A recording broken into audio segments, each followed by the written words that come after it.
নীলাচলে নীল মাধব প্রভু জগন্নাথ ভক্ত জনে কৃপা করো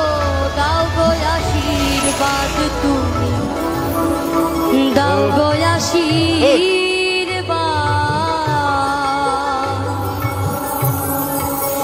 নীলাচলে নীল মাধব প্রভু জগন্নাথ ভক্ত জনে কৃপা করো দাও গো আশীর্বাদ তুমি দাও গো আশীর্বাদ তুমি দাও গো আশীর্বাদ